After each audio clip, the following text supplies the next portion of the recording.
തിരുവചനത്തെ ധ്യാനിപ്പാൻ കർത്താവ് നമുക്കൊരു പ്രഭാതം കൂടെ നമ്മുടെ മുൻപിൽ ദാനമായി തന്നു, ബലം തന്നു, സൗഖ്യം തന്നു. എല്ലാ നന്മകളെയും പകർന്ന് കർത്താവ് നമ്മെ പരിപാലിച്ച ദൈവത്തിൻ്റെ വഴികൾക്കായി ദൈവത്തെ സ്തുതിക്കുന്നു.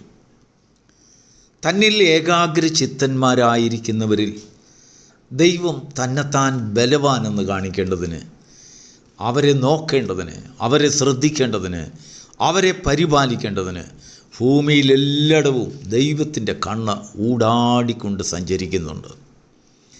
പ്രവാചകനായിരുന്ന ദാനിയേൽ ഒരു വലിയ പ്രതിസന്ധി നേരിട്ടു.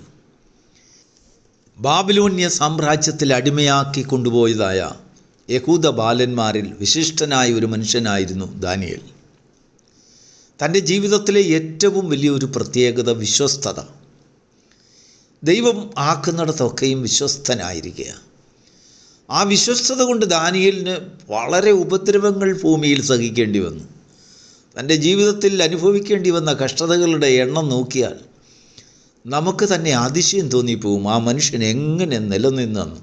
രാജസന്നിധിയിൽ തനിക്ക് നല്ലൊരു ജോലി കിട്ടി. ഫിനാൻസ് ഡിപ്പാർട്ട്മെൻറ്റിൽ സാമ്പത്തികമായിട്ടുള്ളതായ ക്രമക്കേടുകളിൽ നിന്നെല്ലാം രാജാവിൻ്റെ ഭണ്ഡാരത്തിന് നഷ്ടം വരാതെ ആ ഭണ്ഡാരത്തിൽ വരുത്തേണ്ടതായ എല്ലാ ഇടപാടുകളും ഭംഗിയായി വിശ്വസ്തയോടെ ചെയ്യുവാൻ ആ ഫിനാൻസ് ഡിപ്പാർട്ട്മെൻറ്റ് ഹെഡ് പദവിയിലേക്ക് ദാനിയേലിന് ഉയർത്തപ്പെട്ട ഒരു ജോലി കിട്ടി. എന്നാൽ ആ ഡിപ്പാർട്ട്മെൻറ്റിൽ എപ്പോഴും മോഷണവും അതിക്രമവും എന്ന് വേണ്ട തിരിമറികളുമൊക്കെ നടക്കുന്ന ഒരു ഡിപ്പാർട്ട്മെൻറ്റാണ് ഫിനാൻസ് ഡിപ്പാർട്ട്മെൻറ്റ്. ദാനിയേലിൻ്റെ വിശ്വസ്തത അനേകരുടെ മോഷണത്തിനും അതിക്രമങ്ങൾക്കും തിരിമറികൾക്കുമൊക്കെ ഒരവസരം നഷ്ടപ്പെടുത്തുന്ന ഒരു കാര്യമായിട്ട് മാറി. അപ്പോൾ അവൻ്റെ കൂട്ടുകാർ, ആ ഡിപ്പാർട്ട്മെൻറ്റിൽ ജോലി ചെയ്തവരെല്ലാം ഒരു കാര്യം ചിന്തിച്ചു. ഇവനെ എങ്ങനെങ്കിലും ഒന്ന് അകപ്പെടുത്തണം, ഇല്ലെങ്കിൽ ഇവനെ കൊന്നുകളയാനോ ഇല്ലെങ്കിൽ ഇവനെ ഈ ജോലിയിൽ നിന്ന് പിരിച്ചുവിടാനോ ഉള്ളൊരു സാഹചര്യം എങ്ങനെങ്കിലും സൃഷ്ടിക്കണം. അങ്ങനെ അവർ കൂട്ടം കൂടി വലിയ ആലോചന കഴിച്ചു. നമുക്ക് ദാനിയേൽ പ്രവചനം 6-ാം അധ്യായം ആരംഭം മുതൽ നമ്മൾ വായിക്കുമ്പോൾ നമ്മെ അതിശയിപ്പിക്കുന്ന ചില ദൈവപ്രവൃത്തികളെ നമുക്ക് കാണാൻ കഴിയും.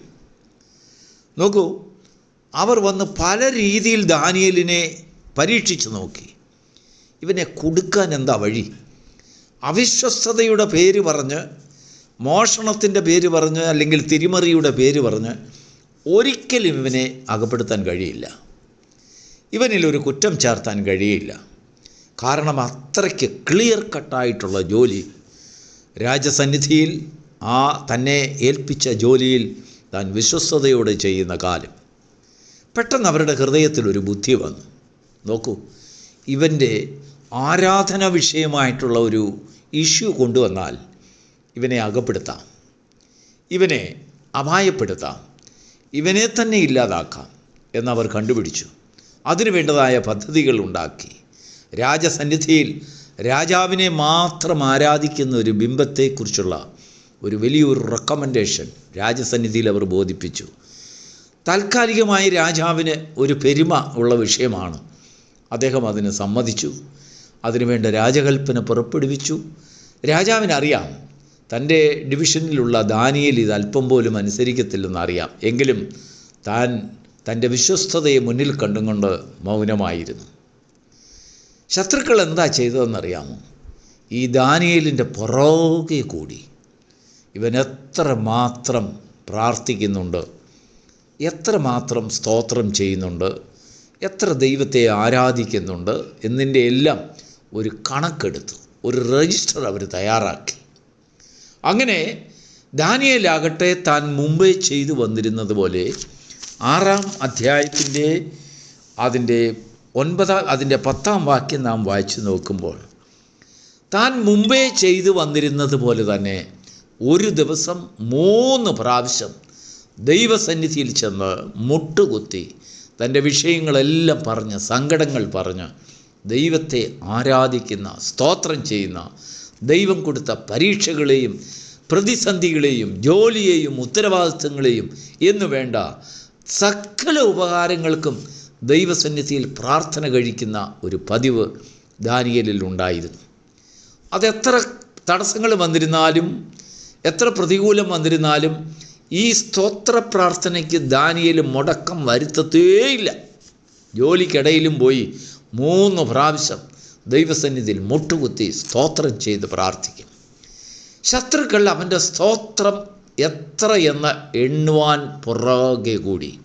11-ാം വാക്യം, ആ പുരുഷന്മാർ ബന്ധപ്പെട്ട് ചെന്ന് ദാനിയേൽ തൻ്റെ ദൈവത്തിൻ്റെ സന്നിധിയിൽ എത്ര പ്രാവശ്യം പ്രാർത്ഥിച്ച് അപേക്ഷ കഴിക്കുന്നത് നോക്കി കണ്ടു.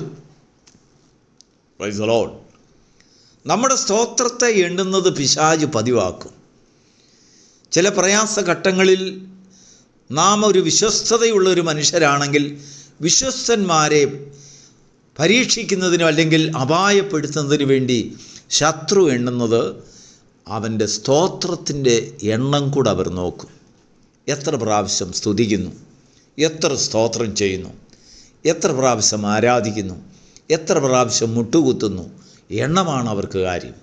രാജസന്നിധിയിൽ ഈ ശത്രുക്കൾ ചെന്ന് പറയുകയാണ്, രാജാവേ, തിരുസന്നിധിയുടെ ആ ബിംബത്തെ ആരാധിക്കാതെ ദാനിയേൽ എന്ന് പറയുന്നതായ ആ വിശിഷ്ട മനുഷ്യൻ എബ്രായൻ, അവൻ 3 പ്രാവശ്യം ദൈവസന്നിധിയിൽ മുട്ടുകുത്തി ആരാധിക്കുന്നത് ഞങ്ങൾ കണ്ടു. അവൻ അങ്ങനെ ചെയ്തു വരുന്നു. പ്രിയപ്പെട്ട ദൈവത്തിൻ്റെ മക്കളെ, ദാനിയേലിനെ സംബന്ധിച്ചിടത്തോളം ഈ പ്രതികൂലത വലിയൊരു വിഷയമല്ല. തന്നെ സിംഹക്കുഴിയിലിടുമെന്ന് രാജകൽപ്പന പോലെ ചെയ്യുമെന്നൊക്കെ ദാനിയേലിനറിയാം. തൻ്റെ മനസ്സിൽ അതിനായിട്ട് ഒരുക്കപ്പെട്ടു. ആ സിംഹക്കുഴിയെ ഓർത്ത് സ്തോത്രം ചെയ്തു. അതിലുള്ളതായ സിംഹങ്ങൾക്ക് വേണ്ടി എണ്ണി ദാനിയേൽ സ്തോത്രം ചെയ്യാൻ തുടങ്ങി.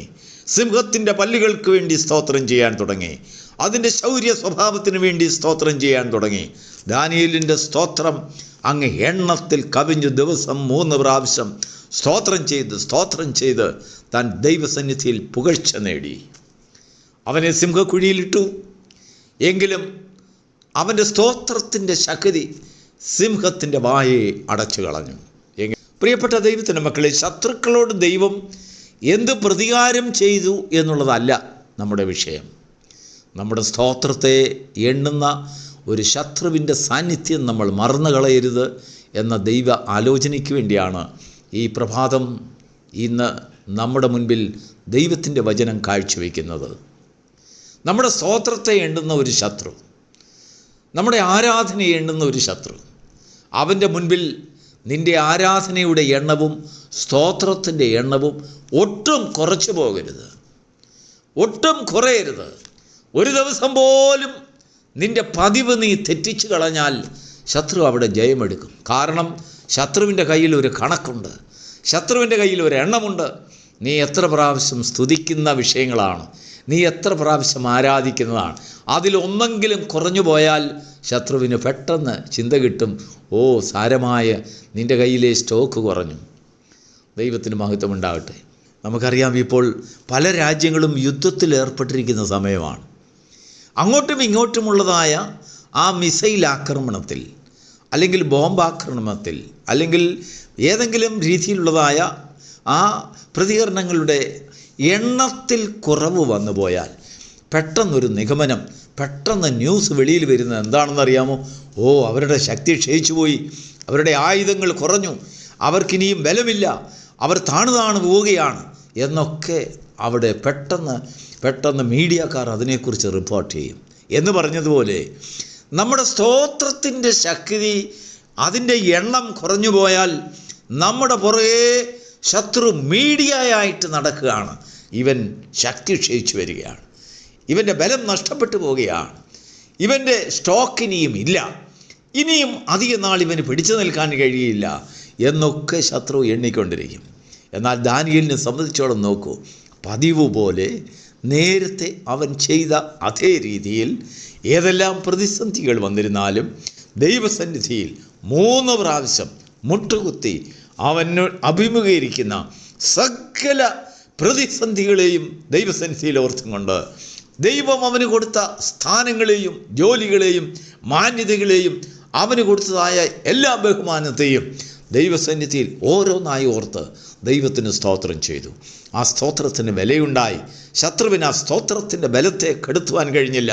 ശത്രുവിന് ആ സ്തോത്രത്തിൻ്റെ മുൻപിൽ പിടിച്ചു നിൽക്കുവാൻ കഴിഞ്ഞില്ല. പ്രിയരെ, നമ്മുടെ പ്രതിസന്ധിയിൽ നാം ദൈവത്തിന് കൊടുക്കുന്ന മഹത്വം ഒരു ദിവസം പോലും കുറഞ്ഞു പോകുവാൻ നമുക്കത് സാധ്യമാകരുത്.